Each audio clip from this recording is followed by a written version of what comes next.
to the love that has laid hold of me. I'm holding on to the love that has laid hold of me. Morning, FCF. Are you drinking coffee over there? I thought I saw a cup of coffee in your hand. I'm happy to be with you. We're on the second day of our journey, and we're journeying through the wilderness. Now, we can't take the whole journey because a lot of things happened. It turned into a 40-year journey, which should have been just 16 months, or 14 months, turned into a 40-year journey. At any rate, and by the way, they weren't men and lost, and they refused to ask for directions. That was not why it turned into 40 years. But we're going to take some particular events that occurred because we are told in the New Testament book of 1 Corinthians chapter 10 that we, Christ followers of today, should look at some of the experiences that those people went through because they're meant to be examples for us. They're meant to teach us some things about the way that God establishes a relationship with those that will be that He can bring to a place of true trust. And then, let me go further, it shows how He tries to develop a fatherly relationship with us. But there's an awful lot He has to teach us. He has to teach us a lot of truth about Himself that we do not know. He has to teach us a lot of truth about life that we're not aware of, and a lot of truth about ourselves that we're not aware of. So in this process of the wilderness journey, you're going to see how God starts to teach these lessons to the first group of followers of His people. So let me read to you from the book of Exodus, and this is where Moses had finally won the battle after the 10 plagues. The Egyptian king, the Pharaoh, let the Israelites go. And so they start on their way to the promised land. By the way, God tells them, He says, I'm going to take you to this wonderful land. It's going to be better than anything you've ever had. God always meets us where we're at. Listen carefully now. He meets us where we're at, but He wants to take us on a journey to destiny. He wants to take us to become who we were always meant to become and to do what we were always meant to do. He's always taking us on a journey to a better version of ourselves, to a better life, to be those that contribute better to the lives of others. Okay, so they get on this journey and they're kind of happy. You know, they get free from the slavery in Egypt, and then they get backed up against the Red Sea and they look up. And here comes Pharaoh and his soldiers. Pharaoh decides, I'm losing my workforce and I want them back. That's the scene when these next verses. So I'm reading from the book of Exodus. I'm going to be in Exodus, for several of these day journeys. And I'm going to start reading to you in verse 10, Exodus 14:10. But when Pharaoh got closer, the Israelites looked up, and there were the Egyptians marching after them. And they were terrified. The Israelites cried out to the Lord. Good thing to do is to cry out to the Lord.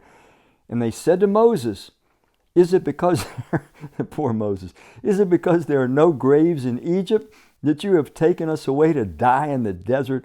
What in the world have you done to us by bringing us out of Egypt? Mind you, they were slaves in Egypt, being treated horrible. And Moses, by God's direction, led them out. But they quickly turned on him. Verse 12. Isn't this what we told you in Egypt? Leave us alone so that we can serve the Egyptians, because it's better for us to serve the Egyptians than to die in the desert. Moses, verse 13, speaks up. Moses said to the people, do not fear. Stand firm. See the salvation. That word salvation, the rescue, it's what it really means. See the salvation. See the rescue of the Lord that He will provide for you today. For the Egyptians that you see today, you will never ever see again. Verse 14, the Lord will fight for you and you can be still. And any of you that have watched the movie The Ten Commandments, which you should watch it, the 1960 version with Yul Brynner and Charlton Heston, you know what happens next. The Lord starts to, through Moses, open the Red Sea for them. He tells Moses, take his staff, hold it over the sea, and the sea opens, and the Israelites, probably about 3 million of them, they march through the Red Sea. And once they're safely through the Red Sea and on the other side, the Pharaoh's army follows them in. And if you've watched the movie, the waves, these enormous waves, walls of water collapse on them. All right. So what is the lesson? What is the lesson God's trying to teach His people right from the start? Here's the thing that we don't know as human beings. We don't know that the only reason we exist this second, right now, you that are listening to me, you're breathing and you're experiencing life. What you don't think about, what I don't think about, what we humans don't think about, the only reason that we are alive is because of the support and the provision and the sustaining power of the Creator. He's the life giver, the life sustainer. But we don't think about that. But it's a truth that we must become aware of. Let me give you an idea of what it's like. You know how it is with children. Children grow up and they live in their house, man, and they eat food and they have their clothes, and they just expect to have a home to sleep in. They expect to have heat in the winter, probably some cool air blowing on them in the summer. They expect to have food. They expect to have clothing.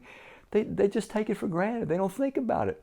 But the truth is, they would starve to death quickly. They would die in the elements were it not for the provision of their parents.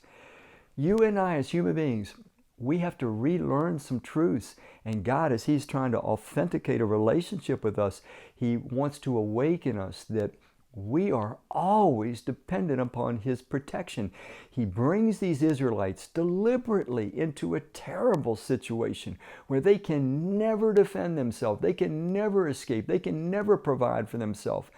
They are overwhelmed so that they can understand this is the reality of life. We live in a predatory society, a predatory world. Egypt was the big predator in those days. And then you had Assyria was the next big predator. And then Babylon. And then Persia. And then after Persia you had Greece. And then you had Rome. And on it's going through history. Big predatory empires and nations. We live in a dangerous world, but we don't recognize that when we have, listen to me carefully on this one, when you and I have a safe 24 hours, we tend to take it for granted. And I'm not saying you need to live with neurotic fear all the time, but I'm saying God needs to at some point awaken us because He's so generous, He's so kind. We tend to take His generosity and His kindness for granted, just like children take the provision of their parents for granted. They should, they shouldn't have to worry about that, but God wanted the Israelites to know, and you and I to know, that our daily survival and protection is actually dependent upon Him, the next brainwave, the next heartbeat, and that He is a faithful provider and a faithful rescuer of those that are true to Him. He rescued His people when they could not rescue themselves. This was the start of a learning lesson. Authentic relationships have to start on a truth basis. God is showing Himself trustworthy to His people. He's showing to His people the truth about themselves. They're vulnerable. They're in danger all the time. We are truly dependent upon our Creator every second of our lives. But we don't usually think that way, and the rest of our world certainly doesn't. Thank you for taking these 2 days of this journey through the wilderness. I'm holding on to the love that has laid hold of me. I'm holding on to the love that has laid